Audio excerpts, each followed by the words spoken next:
کیسے دیکھ رہی ہے کہ اس سے خطے میں مزید ڈسٹیبلائزیشن کس حد تک جائے گی؟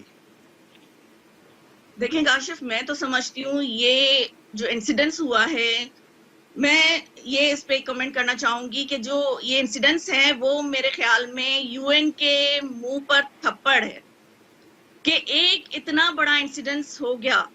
یو این کی ورکنگ کمیٹی کو ایک قیدی تو نظر آ جاتا ہے کہ اس کے ساتھ ظلم ہو رہا ہے، لیکن فلسطین کے بچے شہید ہوتے ہوئے نظر نہیں آتے، فلسطین میں خون ریزی نظر نہیں آتی ہے، فلسطین کی جو ہاسپٹلز ہیں وہ تباہ ہوتے ہوئے نظر نہیں آتے ہیں.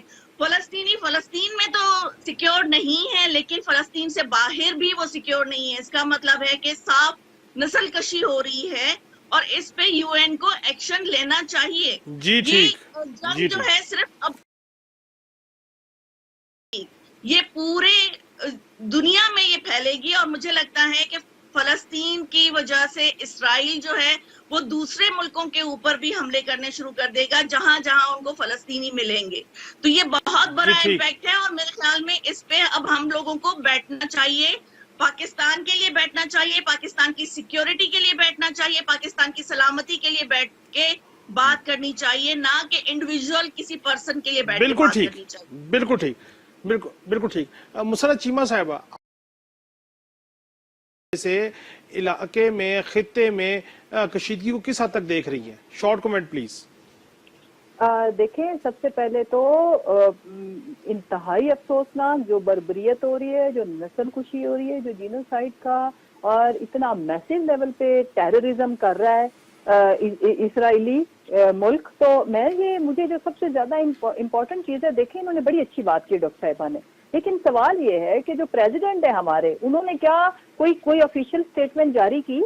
اور جو پرائم منسٹر جن کے ساتھ یہ کولیشن میں تو ہے نا، ٹھیک ہے، گورنمنٹ میں پرائم منسٹر کی طرف سے نہیں، نائب وزیر اعظم کی طرف جو ہومیوپیتھک ٹوتھلیس قسم کی اسٹیٹمنٹ آئی کہ ملیحہ لودھی جیسی جو ہماری فارن آفس کو دیکھتی رہی کئی دہائیوں تک، انہوں نے وہ بلبلا اٹھی کہ یہ کوئی ایڈونچر تھا، یہ تو کھلم کھلا دہشت گردی وہ کر رہے ہیں. تو اس کے اوپر ایڈونچرزم، اور پھر اس کو بھی حذف کر دیا گیا. افسوسناک صورتحال ہے ہمارے پرائم منسٹر کو اور ہمارے پریزیڈنٹ کو آفیشلی اس کے اوپر پیپلز پارٹی سے میں جو ان کی ڈاکٹر صاحبہ کی جو سوچ ہے، آئی ریئلی اپریشیٹ اٹ. لیکن کیا ان کی قیادت نے، کیا بلاول نے، آصفہ بھی بہت سارے ایشوز پہ سم ٹائم آپ کا پوائنٹ آ گیا، اور کیا بلاول نے، پریزیڈنٹ زرداری نے اور نواز شریف نے، شہباز شریف نے اس کے اوپر آفیشیل ٹیک کیا ہے؟ یہ بہت افسوسناک ہے. اور اگر ہمارے اس طرح سے ہوگا تو اس میں ہم کیسے محفوظ رہیں گے؟ اس کو جتنی اس کی مذمت کی جائے اتنی کم ہے. بالکل ٹھیک. بہت بہت شکریہ مسرت چیمہ صاحبہ آپ کا، ڈاکٹر شازیہ صوبیہ صاحبہ آپ کا، آپ نے ہمارے سے گفتگو کی. ناظرین، آپ نے ہمارے پینلسٹ کی گفتگو سنی، اس میں کوئی شک نہیں سے جو یہ انسیڈنٹ ہوا اس سے خطے میں کشیدگی مزید بڑھے گی، اور جو ایکٹ ہوگا اس کے ریئیکٹ میں پھر اسرائیل اگر ایکٹ کرے گا تو مزید یہ معاملہ کہاں جا کے رکے گا. اسی معاملے کے اوپر اگلے سیگمنٹ میں گفتگو کریں گے، ہمارے ساتھ رہیے. ویلکم بیک ناظرین، پروگرام کے اس حصے میں بریگیڈیئر ریٹائر غضنفر علی صاحب دفاعی تجزیہ کار میرے ساتھ شریک گفتگو ہیں، اور ڈاکٹر قندیل عباس صاحب ماہر بین الاقوامی امور میرے ساتھ شریک گفتگو ہے. دونوں مہمانوں کو خوش آمدید. بریگیڈیئر صاحب آپ سے شروع کروں گا. سر، یہ صاحبہ کا جو معاملہ ہوا شہادت کا اور اسرائیل نے جس طرح سے اٹیک کیا، کیسے دیکھ رہے ہیں اس ساری سچویشن کے بعد خطے کی صورتحال کو؟ شہادت کا بہت افسوسناک مقام ہے. بڑے کمیٹڈ اور بہت ڈٹرمنڈ لیڈر تھے، اللہ ان کو جنت الفردوس میں جگہ دے گا. ان کے خاندان کے ویسے ہی 60 سے زیادہ افراد تو شہید ہو چکے ہیں ان کے ہوتے ہوئے. اور آپ پتہ ہے وہ ایک بہت ہی ایک شانتی کیمپ تھا ویسٹ آف غازہ، وہاں پہ وہ پیدا ہوئے تھے، وہیں وہ ساری عمر رہے. اور اس کے پیچھے یہ رپورٹس آ رہی تھی کہ اسرائیل کو ٹارگٹ کرنا چاہتا ہے. پہلی بات تو یہ کہ بہت افسوس کا مقام ہے ایسے ملک میں یہ ریپیٹڈلی یہ کام ہو رہے ہیں. اس سے پہلے ایران کیا، جس کے بارے میں شاہرزہ پہلوی کے زمانے میں کہا جاتا تھا کہ وہاں پہ بات نہ کرے حکومت کے خلاف، بیکاز وہ کہتے تھے کہ وارز ایون ہیو. تو یہ اس ملک میں ہو رہا ہے. دوسری بات یہ کہ جو طریقہ کار ہے اس کی کوئی کلیئرٹی نہیں آئی. کہا جا رہا ہے کہ میزائل مار رہا ہے، یہ سب ایک مفروضے ہیں جس کے اوپر لوگ بیس کر رہے ہیں کہ جی واٹس ایپ سے ٹریس کیا، فلانے سے ٹریس کیا، اس سے ٹریس کیا، اس سے ٹریس کیا. ویسے تو واٹس ایپ سے ٹریس نہیں ہوتا، جو ٹیلی فون کی جو سم ہوتی ہے، سم کے ذریعے آج کل ٹیکنالوجی آپ چیز کو ٹریس کر سکتے ہیں. لیکن مجھے لگتا ہے جو کچھ پریزنٹ کیا جا رہا ہے وہ نہیں ہے. وہاں پہ ان کو کوئی فزیکلی اٹیک کر کے جو ہے ان کو ٹارگٹ کیا گیا، اور ایران نے ابھی تک کوئی ڈیٹیل بھی نہیں جاری کی. لیکن اس سے پہلے آپ کو پتہ ہے قاسمی صاحب کو ٹارگٹ کیا گیا، سلمان قاسمی کو، ان کو مارا گیا. اس کے بعد پھر ایمبیسی پہ حملہ ہوا ایران کی شام میں، وہاں پہ مارے گئے. کل ہی اس کے ساتھ ساتھ ہی خبر آ رہی تھی اور لیڈر ہے، بڑے مشہور لیڈر ہیں، ان کو بھی ساتھ ہی اس کے ٹارگٹ کیا گیا ہے. اب سوال یہاں پہ جو اٹھتا ہے، بجائے اس کے کہ ہم اس پہ ماتم کریں کہ ٹارگٹ کیا گیا اور وہ تو ہوتا رہا، اور کل جو ہے وہ فواد شکر ہے، ان کو ٹارگٹ کیا گیا. اب بات یہ ہے کہ اتنے سارے لوگ جو ٹارگٹ کیے جا رہے ہیں، چلو وہ کچھ لبنان میں ہوئے، بیروت میں ہوئے، ایران کے اندر جو ٹارگٹ ہوا ہے، اور دوسری مرتبہ ہے جو ایران کے خلاف یہ کارروائی کی گئی ہے. اس سے پہلے آپ نے کہا ایران نے ایک ٹوکن قسم کا جو ہے وہ ریٹیلیشن کی تھی کہ بڑے کیلکولیٹڈ ڈرونز ہیں وہ داغ دیے تھے. تو کیا ایران اس کا بدلہ لے گا؟ ان کے اندر وہ کہتے ہیں وہ تو بڑا اپنے آپ کو بہت بڑا ملک بتاتے ہیں اور بڑا غیرت مند قوم بتاتے ہیں. تو اس وقت تو ڈیمانڈ یہ ہے کہ وہ جا کے مارے، کوئی ایسا کام کرے جیسے نیتن یاہو کو مارے، یا ان کے جو ڈیفنس منسٹر ہے اس کو ٹارگٹ کرے، یا جو ان کا شن بات کا جو چیف ہے اس کو ٹارگٹ کرے، روہن باب جو ہے، وہ روہن باب جو ہے. اگر وہ یہ کرتے ہیں تو پھر پتہ چلے گا کہ ایران نے اس چیز کو سیریسلی لیا ہے. اور ایران کے اندر وہ ایک ایران کی ان کی تو شہادت ہوئی ہے، لیکن وہ ایران کی سوورنٹی پہ اور ایران کی انٹیگریٹی پہ اور ایران کی منحاص القوم ان کی ریکگنیشن پہ، اور جو صدیوں پرانی قوم ہے، پہلے وہاں پہ آتش پرست ہوتے تھے، پھر اب ایرانی آئے، اور آپ کو پتہ ہے ایک بہت تو وہ ان کی غیرت پہ یہ حملہ ہے. ادروائز تو آپ کو پتہ ہے کہ یہ ساری باتیں جو ہے یہ نعروں میں اور دعووں میں اور اسٹیٹمنٹس میں، جیسے ہمارے یہاں آپ نے دیکھا کہ ہمیں دہشت گردی کا. جی ٹھیک. میں ذرا ڈاکٹر قندیل عباس صاحب کو گفتگو میں ایڈ کر لوں. ڈاکٹر صاحب، اب ایران نے بدلہ لینے کا کہہ دیا ہے، اور پھر اسرائیل نے کہا کہ اگر ہمارے اوپر کوئی جارحیت ہوئی تو ہم اس کا بھرپور جواب دیں گے. کیا آپ اس جو سچویشن ہے، اس سچویشن میں خطے میں کوئی نئی جنگ کو دیکھ رہے ہیں، یا کیا اس کے کانسیکوینسز کیا دیکھ رہے ہیں آپ؟ دیکھیے، اور یہ چونکہ ان کا جو پولیٹیکل سائڈ تھی اس کو ہیڈ کرتے تھے، میرا خیال یہ ہے کہ اسرائیل کو اندر جو جنگ تھی اس میں شدید شکست کا سامنا کرنا پڑا. اس نے سویلین تو 40,000 کے قریب لوگ مار دیے، لیکن جو فائٹر ہیں وہ اس کے ہاتھ نہیں چڑھ سکے. اور آج بھی یعنی کئی علاقوں کو تہس نہس کرنے کے باوجود وہاں پر فائٹر آج بھی اسرائیلی فوجیوں پر حملے کر رہے ہیں اور اسرائیلی اہداف کو نشانہ بنا رہے ہیں. یعنی اس کا مطلب یہ ہوا کہ میدان جنگ میں اسرائیل شکست کھا چکا تھا.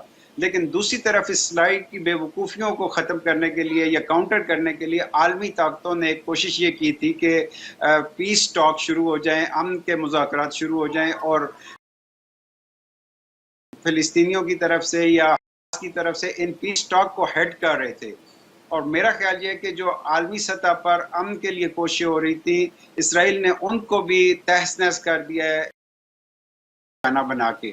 ہاں، جہاں تک ابھی تہران کے اندر ان کو نشانہ بنانے کی بات ہے، جبکہ دنیا کے 70 ممالک کے اعلیٰ ترین نمائندے وہاں موجود تھے، اور جب ایران میں ان کو نشانہ بنایا گیا تو ایک سمبولکلی یہ ہے کہ انہوں نے ایک طرف تو 70 ممالک سے کم از کم یہ ہوا ہے کہ ان کی کنڈیمنیشن آئی ہے، اور باقی دنیا میں بھی ان کو کنڈیم کیا جا رہا ہے. لیکن دوسری طرف جہاں تک اسرائیل کے جارحانہ اقدامات کا تعلق ہے، میرا خیال یہ کہ وہ ایران کو ہر صورت وار کے اندر ڈریگ کرنا چاہتا ہے. اس سے پہلے بھی جتنی کاروائیاں کی ہیں اسرائیل نے، یعنی دمشق میں جو ان کے کونسلیٹ پر اٹیک کیا تھا، یا اس سے پہلے ایران کو انسٹیگیٹ کرنے کی کوشش کی، ان کی پوری کوشش یہ ہے کہ وہ جنگ میں ایران کو ڈریگ کرے. لیکن ایران فل فلیج وار میں، آل آؤٹ وار میں ڈریگ ہونا نہیں چاہ رہا. اس کی وجہ یہ ہے کہ اگر ایران ڈریگ ہوتا ہے، اس جنگ میں شامل ہو جاتا ہے، تو سمجھے پورے مڈل ایسٹ میں ایک جنگ چھڑ جائے گی، اور پورے مڈل ایسٹ میں جنگ چھڑنے کا مطلب تیسری ورلڈ وار کی طرف ہمیں جانا پڑے گا۔ ایران میں یہ ایک ریئلائزیشن موجود ہے کہ اگر اسرائیل بے وقوفی کر رہا ہے تو اس کو ریٹیلیٹ کرنے میں بڑی احتیاط سے وہ کام لیتے ہیں، اور اس احتیاط کا ہی نتیجہ ہم نے دیکھا کہ اس وقت تک اسرائیل کو انہوں نے جس طرح کی چوٹیں پہنچائی ہیں، اس کے نتیجے میں اندرونی طور پر اسرائیل بالکل تباہ و برباد ہو چکا ہے۔ ہمیں اس وقت خبریں نہیں مل رہی، لیکن اسرائیل کی اندرونی سطح پر پولیٹیکل کمپلیٹ انسٹیبلٹی ہے، اکنامکلی وہ بالکل کولیپس کر چکے ہیں، اور جو سیٹلر تھے دنیا کے مختلف ممالک سے جنہیں سبز باغ دکھا کے لایا گیا تھا، ان کی 60 to 70% جو تعداد ہے وہ اپنے ملکوں کو لوٹ گئے ہیں، اور ابھی بھی وہاں کے ایئرپورٹس پر ایک رش ہمیں نظر آتا ہے۔ اس کا مطلب یہ ہوا کہ اسرائیل اس وقت پوری کوشش میں ہے کہ جو عالمی طاقتیں خاص طور پر امریکہ اس کی حمایت لے، لیکن وہ اس وقت تک اس کو حمایت نہیں مل سکے گی جب تک ایران پوری طرح وار میں ڈریگ نہیں ہو جاتا اور شامل نہیں ہو جاتا۔ میرا خیال ہے کہ ایران اس سے اوائڈ کرے گا، اور ایک لمبی اور تھکا دینے والی جنگ کے ذریعے وہ اسرائیل کو مجبور کرے گا کہ وہ یعنی جو ایکسس آف ریزسٹنس جس کو ایرانی کہتے ہیں، یعنی مزاحمتی محاذ ہے ان کا جو، اس کے ذریعے اتنا دباؤ ڈالے گا کہ جس کا نتیجہ یہ نکل سکتا ہے جو ایران کا بیسک کانسیپٹ ہے کہ اسرائیل کو صفحہ ہستی سے انہوں نے مٹانا ہے۔ ڈاکٹر صاحب یہ فرمائیے گا کہ چونکہ ہم دیکھ رہے تھے ایک بلاک بن گیا ایران کا، رشیا، چائنا، رشیا نے بھی اس کی کنڈیم کیا، چائنا نے بھی کیا، ٹرکی نے بھی کیا، پاکستان نے بھی کیا۔ سوال یہ ہے کہ یہ جو ایکٹ ہوا ہے، اس ایکٹ کے اوپر ایران کس حد تک جائے گا، جبکہ امریکی وزیر خارجہ نے کہہ دیا کہ وہ اس حملے میں ملوث نہیں ہے۔ اور دوسرا جو امپورٹنٹ چیز کہ امریکن الیکشن ہونے جا رہے ہیں، اس الیکشن کے تناظر میں بھی میں سمجھتا ہوں کہ ٹرمپ اور کیملا ہیرس جو ہے وہ دونوں کھل کے اسرائیل کی سپورٹ نہیں کرنا چاہتے، کہیں ان کے الیکشن میں جو مسلم ووٹ ہے وہ امپیکٹ نہ کر جائے۔ اس سارے سینیریو کو آپ کیسے دیکھ رہے ہیں؟